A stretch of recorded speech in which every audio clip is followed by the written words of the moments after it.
Crestline Coach is proud to introduce the enhanced edition of the New Era XCE ambulance. Your new ambulance is the result of continuing improvements by Crestline Coach and invaluable input from BCAS fleet and safety departments. This video and the manuals supplied with your new ambulance will introduce you to many maintenance and repair tips, as well as occupational health and safety guidelines for the use of your new ambulance. However, these should be thought of as a general guideline only and are not intended to supersede any established protocols for your ambulance service.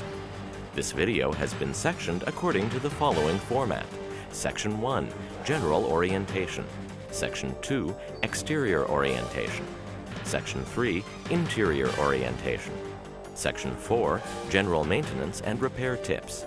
Section 5, Electrical System Orientation and Maintenance. And Section 6, Service and Warranty Claim Procedures. General Orientation. Given the many unique design features present in the New Era XCE, this video has been developed by the British Columbia Ambulance Service and Crestline to educate both the paramedic and maintenance personnel.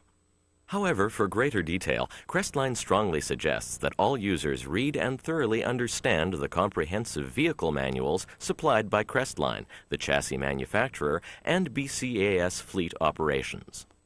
The most striking feature of your new ambulance is the curvature of the leading edges of the modular box. Wind tunnel testing at the University of Saskatchewan, coupled with road travel on thousands of miles of varying road surfaces, has verified the aerodynamic benefits gained by using such a profile. Major design enhancements include LED fixtures for the exterior vehicle lighting, improved emergency lighting, more use of reflective decals on the exterior, electric door and compartment locks, complete with a remote key switch for the activation of the locks. Exterior compartments designed for convenient and ergonomic access to equipment items. And a slide mechanism designed to improve loading and unloading of the portable stretcher on the squad bench.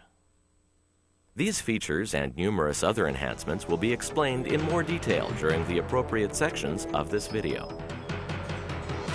Exterior Orientation. Your new ambulance features a full complement of emergency lighting that provides 360-degree visibility and includes forward-facing dash lights, intersection lights, a front light bar, upper side warning lights, and upper rear warning lights.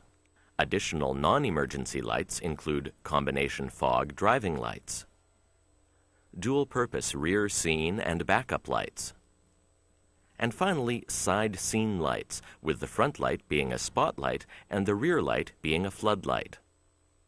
The side and rear patient compartment doors are designed to be opened and closed with minimal effort. Note the emergency latch actuators that can be used in the event that the interior paddle latch becomes inoperative.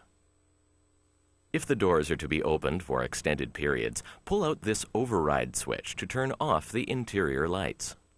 Also, there's an override switch for the scene lights. Once again, if the doors are to be opened for an extended period, turn these lights off. In the event the door grabber becomes ineffective due to wind or road angle, use the installed safety straps to secure the door in the open position. The exterior of your ambulance features 3 compartments. This compartment is referred to as the Electrical Control Center. It is the primary location for all installed electrical components relating to the ambulance conversion. The lower section houses the deep cycle ambulance conversion batteries. Note the location of the tire changing equipment. The electrical components in this compartment will be covered in detail during the electrical orientation section of this video. As this compartment does not contain any equipment required for the day-to-day use of the ambulance, this compartment should remain locked at all times and should only be opened for maintenance. All other doors are equipped with remotely operated power door locks. The rear compartment on the left side of the modular is designated for long equipment storage. The unique clamshell door provides maximum access to the equipment that can be stored here. There's sufficient room for the storage of 2 backboards complete with belts, a clamshell stretcher, portable stretcher, ropes, sandbags, and other equipment. New on this series is an equipment storage compartment located on the right side of the ambulance. This compartment is the designated location for your portable suction, defibrillator, and the jump kit. This compartment has been designed to minimize bending and twisting of the upper torso when accessing the most commonly used equipment items during an ambulance call. This equipment can also be accessed from the interior patient compartment. Also on the exterior of the ambulance is the fresh air intake for the patient compartment, the 110-volt AC shoreline, and conveniently located entry assist handles. On the rear of the ambulance are the dual exhaust fans, situated to pull contaminants away from the interior seating positions. Note that caution must be exercised when washing the unit, as direct water spray into the vents will spill into the patient compartment. Finally, your new ambulance contains the standard complement of all-weather running boards and a rear step bumper that now features a center flip section to allow for ergonomic use of the main stretcher. Interior orientation. This portion of the video is primarily for emergency personnel. However, maintenance technicians will find this section of value, as some of the items described will require occasional servicing. Let's start in the cab area of your ambulance. On the dash is the housing for the forward-facing dash lights. Note the location of the switch used to lock and unlock the power door locks. The driver console is the control center of your ambulance. At your fingertips is complete control of all emergency and electrical functions installed on your ambulance. It's very important that each function be thoroughly understood. The major switch functions have been color-coded and grouped according to their use. The most commonly accessed switches have been placed within easy reach of the driver. From left to right, you'll find the following switches. Ambulance Connect. Activating this switch provides power to all ambulance conversion circuits. If this switch is not on, most of the other switches will not work. If ambulance functions are active and you shut the ambulance off, but leave the Ambulance Connect switch on, the ambulance functions will automatically shut off. The exceptions to this are the rear scene lights, incubator plug, VHF radio, and strobe lights. The Ambulance Connect switch must be shut off when the unit is parked at its station. Failure to do so could result in a significant drain of the conversion batteries, resulting in the potential loss of ambulance functions the next time the ambulance is used. Strobe. This switch controls the exterior-mounted strobe lights. Up is high intensity and should be used during the day. Down is for low-intensity use during the evening. The strobes remain live even if the ambulance has been turned off. The strobes and four-way flashers should be used to indicate ambulance presence during the rare occasion that the ambulance is shut off at a scene. Flashers. This switch turns on all exterior-mounted flashing lights except for the strobe lights. Light bar controls the forward-mounted light bar. Wigwag controls the wigwag headlight function. Driving lights. In the up position, activates the driving lights. In the down position, the fog lights. Left scene controls the left side scene lights. Rear scene provides independent control for the rear-mounted scene lights. This circuit is live all the time and does not need the Ambulance Connect switch on. Right scene controls the right side scene lights. A spare switch has been provided for future editions. Volt gauge, provided for detailed monitoring of the system voltage. Sure start. In the event the chassis batteries are dead, activating this switch ties the conversion batteries into the starting circuit. Only use this switch for emergency starting of the ambulance. Backup. By turning this switch on, the backup alarm is momentarily disabled. This feature allows you to reverse the ambulance without the alarm sounding. Hold the switch down for at least 2 seconds to activate. You'll have approximately 60 seconds, during which the gear shift can be moved in and out of reverse. After 60 seconds, the backup alarm will reset. If your partner is not able to guide you, the backup alarm should be used. Anti-theft. Activating this switch allows you to remove the keys from the ignition and walk away from the vehicle. If someone tries to drive away with the ambulance, or if the brake pedal is pushed, it will automatically shut down. Please note that the vehicle gear shift must be in park and the parking brake engaged. Siren Control Module. Please refer to the OEM literature section of your Crestline vehicle manual for detailed instructions concerning the use of the siren. Heat. This switch will turn on the rear heater. Cot lights. Need to turn on the patient compartment lights from the cab? Use this switch. If this light is flashing, there is a door that is not fully closed somewhere on the ambulance. This is the map light. This knob can control the intensity of the light, and the light may be adjusted to an infinite number of positions. This plug has been provided for your spotlight. Other equipment in the cab area includes the following. The chassis manufacturer-supplied auto throttle is located under the driver's seat base. It automatically engages the engine high idle feature if the emergency brake is set and there is a system power deficit as a result of responding to a call. Initially, the RPM setting will be approximately 2500 RPM, and it will gradually ramp down as the system voltage comes up to a predetermined value, as determined by the chassis manufacturer. Remember that the ambulance must be in park, and that the parking brake must be set. The fire extinguisher and flare container are located behind the driver's seat. The clipboard and form holder is located on the bulkhead. You should store the Crestline supplied vehicle manual in the holder behind the passenger seat. Finally, an ultra-deep recessed bulkhead has been provided to reduce fatigue by allowing you numerous posture changes simply by changing the seat recline. Note the slide mechanism that allows the shoulder belt to be positioned for different body types. Now let's move to the patient compartment.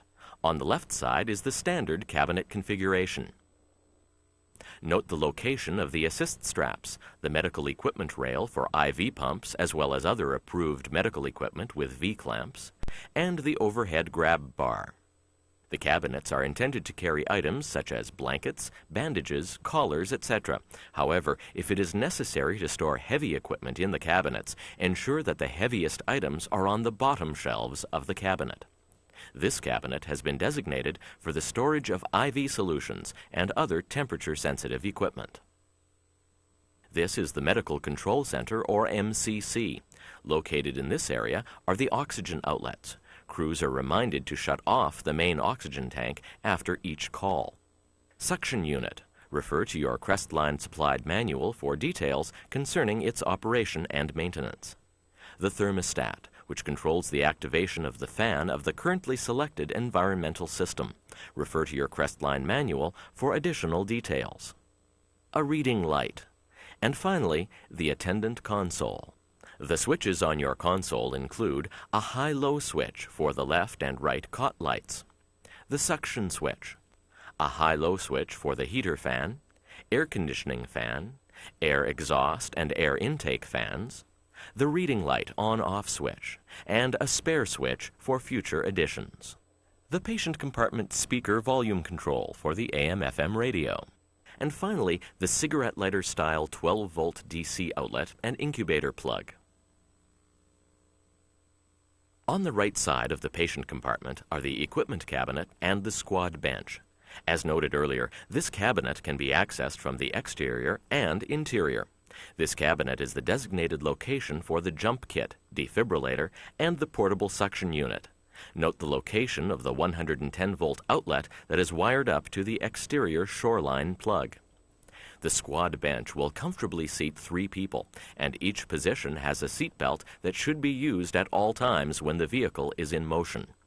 Storage below includes a nitrous oxide holder and is the designated location for the 110-volt AC and hot water heaters. The 110-volt heater has been preset to 70 degrees Fahrenheit. If this needs to be adjusted, please use the control knob that is stored in the same map pocket as the vehicle manual. Finally, please watch your head on the yellow squad latch bracket. The procedure for using a portable stretcher on the squad bench is a multi-step process. Careful attention to these steps will help ensure the safety of both the patient and the paramedic. When the paramedics recognize that they will be transporting 2 patients, they must select the most appropriate patient for the second stretcher position. Patients in need of care or close monitoring while in transit should be placed on the main stretcher. Use of the portable stretcher is limited to patients who are shorter than 6 feet tall and weighing less than 250 pounds. Due to space constraints, the portable stretcher must be lifted by 2 attendants once inside the ambulance. This procedure should only be attempted if the weight of the patient and stretcher are within the lifting capabilities of the 2 attendants. Place the long squad bench straps in the trough at the back of the bench. Prepare the squad bench by removing the slider mechanism from beneath the squad bench and installing it in the marked holders at the front end of the squad bench. Check the mechanism to ensure that it is securely fastened. Position the white sliding section in the fully out position to ensure it is ready to receive the portable stretcher. Never attempt to place a portable stretcher on the squad bench without using the slider mechanism. Position the portable stretcher on the main cot and load the patient onto the portable stretcher. Secure the patient using the portable stretcher straps. Secure the portable stretcher and patient to the main cot using the main cot straps. After raising the bumper, load the main cot into the ambulance and secure it in position using the antlers and wall clamps. Remember to return the bumper to its resting position before entering the vehicle. When transferring the portable stretcher from the main cot to the squad bench, the paramedic at the foot end will coordinate the lift. Undo the main cot straps that are across the patient to free the portable stretcher from the main cot. The paramedic at the foot end has limited foot space and will need to move carefully to avoid slipping. In preparation for the lift, the paramedic at the foot end adopts a wide stance. This paramedic stands with their left foot slightly to the left of the center of the main cot and their right foot in the center of the aisle, almost level with the squad bench. The wide stance minimizes rotation and flexion of the torso by shifting the weight from the left foot to the right foot. Lift and move the stretcher laterally. With the weight on the right foot, move the left foot over as close as you're comfortable to your right, and then move your right foot behind the squad bench. You can now use the rear wall and doorpost for support and balance. Place the right rear stretcher post in the left post holder. Pause to allow the paramedic at the head end to position the stretcher wheel in the slider. When you're both ready, coordinate the sideways move of the patient onto the squad bench. The paramedic at the head end has more room to maneuver and should avoid moving faster than their partner. As with the foot end, adopt a wide stance that is slightly off-center to the main cot. After lifting the portable stretcher, shuffle to your left using the number of steps necessary to carry the weight and maintain your balance. You can use the equipment cabinet for support and balance. When your partner has set the rear post in the post holder, set the first wheel in the white sliding section of the mechanism. Shift your left hand over beside your right, and on your partner's command, slowly push the stretcher onto the squad bench. Secure the portable stretcher to the squad bench using the long straps. Do not place these straps over the patient because the resulting slack in the strap will allow the stretcher to move sideways and possibly tip into the aisle. Instead, these straps are wrapped around the frame of the portable stretcher and positioned between the stretcher and the bench. Unloading the patient is the exact reverse of this technique. Remember, select the most appropriate patient for the portable stretcher. When lifting, avoid rotation or flexion of your torso. Use as wide a stance as you're comfortable with and bend at the knees. The paramedic at the foot end coordinates the lift, and their partner should not get ahead of them. This is a new technique, and it should be practiced in advance and as often as is practicable. When not in use, the portable stretcher securement belts must be clipped to the front of the bench to prevent accidental opening of the squad lid in the event of an accident. At the head end of the squad bench is the installed occupant safety net. This net has been provided as a safety feature and should never be removed. At the front of the patient compartment is the oxygen tank storage compartment. This bracket can accommodate the various M-tank sizes in use today and features an enhanced design that lowers the storage height for the tank. To ensure an injury does not occur, 2 people are required when changing a tank. Remember to keep your back straight and lift with your legs. To remove and replace a tank, turn off the tank. Follow protocol to disconnect the oxygen lines. Remove the bottom bracket. Remove the top bracket. Slide roll the tank to the open portion of the doorway. Position the tank to enable both of you to carry the tank. With your knees bent, carefully remove and replace the tank. Remember to use your legs to minimize the risk of a back or other injury. The brackets for the portable oxygen tanks are located on the rear door and on the bulkhead beside the oxygen tank storage compartment. At the left front of the oxygen compartment is the bulk storage compartment. If necessary, this compartment is large enough to store an additional portable stretcher and other equipment, and could be used to keep equipment warm during inclement weather. Additional interior appointments include a rear-facing bucket seat complete with seat belt, slide track, dual armrests, and recline feature. Under the seat is a storage base for smaller items. The powered air exhaust and air intake vents that provide a change of air in the patient compartment every 2 minutes. Patient compartment speaker wired to the OEM radio. Air conditioning unit. A storage bracket on the side door for the stair chair. And IV holders. General maintenance and repair tips. This section is intended to give you the information required to perform basic maintenance and servicing for the predominant conversion components. If you have any questions or concerns, please call Fleet Operations. The exterior. The side and rear entry-exit doors and all compartment doors have been designed and tested in accordance to accepted industry standards and will provide years of trouble-free service. However, the latches should be periodically lubricated with a silicone spray, and the door striker can be adjusted as required to fix any door misalignment. General door latch adjustments can be made by removing the door reflectors to gain access to the cable rods. As noted earlier, the tire changing equipment is stored in the exterior electrical control center compartment. If you need to remove the spare tire or to jack up the New Era XCE, see the Chassis Owner's Manual instruction sheet. For towing procedures, your Chassis Owner's Manual contains explicit information, and the recommendations should be followed to prevent unintentional damage. The interior. For general cleaning of the interior, please use a mild soap solution diluted in warm water. Phenolic-based cleaners such as spritz may damage certain components. Please refer to the Crestline supplied vehicle manual and carefully review the OEM section of the manual for details concerning the cleaning of installed equipment. BCAS suggests that the seat belt webbing can be sprayed with a silicone-based product such as Scotchgard to make it easier to keep the webbing clean. Crestline suggests that the manufacturer of the webbing be contacted for additional details. New for this year's model is Lawncoin Safety Flooring. Please refer to the literature included in the Crestline Vehicle Manual for suggested cleaning materials and procedures. Each cabinet has been provided with an adjustable shelf that can be easily moved to maximize equipment storage. If fluids seep under the bench cushion, the cushion is easily removed.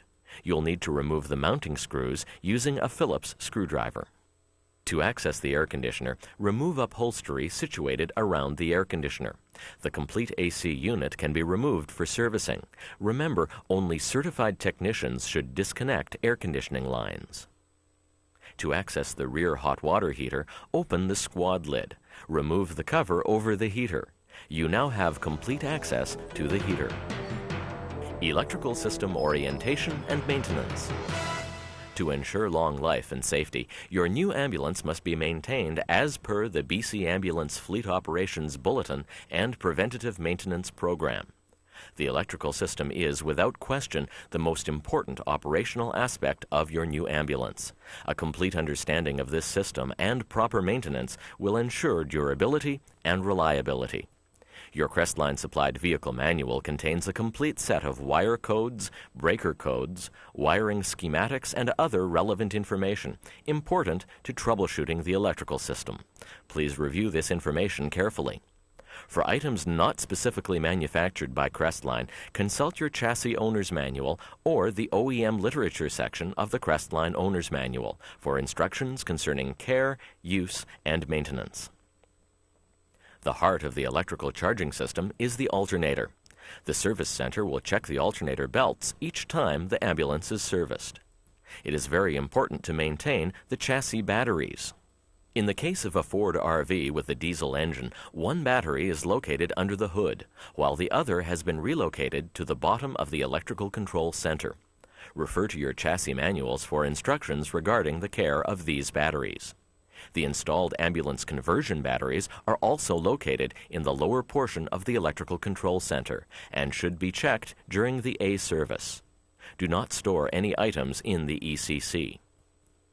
In this compartment, you'll find the following items: the isolator used to electrically isolate the chassis batteries from the conversion batteries, space designated for the radio, under chassis connectors, console connectors, main connectors, MCC connectors, tack strip, strobe pack, ground strip, exhaust and intake fan resistors, general relays, power disconnect switch, junction block, power door lock relays, boost solenoids, main breaker block, backup delay relay, diodes, flasher unit and ground strip, keyless entry module, life support solenoid, inline fuses, auto reset breakers, suction pump, and finally the 110-volt breaker box. The wires behind the attendant console can be accessed by removing this panel. The main wire harness is above the main cabinets and can be accessed simply by removing the upper cabinet valence. Wires in the driver console can be accessed by removing the console from its mount location. Service and warranty claims. Your new ambulance has been designed to provide you trouble-free service. On occasion, however, you'll need to contact someone at Crestline for some friendly advice or to submit a warranty claim. If a warranty claim is required, please contact Fleet Operations first, and they will direct you appropriately. If Fleet refers you to Crestline or Dynamic, the following information will be required: an itemized list of any work or repairs required, including a dollar estimate, who was contacted about the repairs and their phone number, the date on which the problem occurred, the mileage of the ambulance, the chassis serial number, if applicable, the Crestline unit number, and finally, the unit number assigned to your ambulance by Fleet Operations. If you have questions or concerns not addressed by this orientation, please consult your Crestline supplied vehicle manual. If you still have questions, please contact BC Ambulance Fleet Operations or contact the Crestline Ambulance Sales Department. They can be reached by mail at Crestline, 802 57th Street East, Saskatoon, Saskatchewan, S7K 5Z1.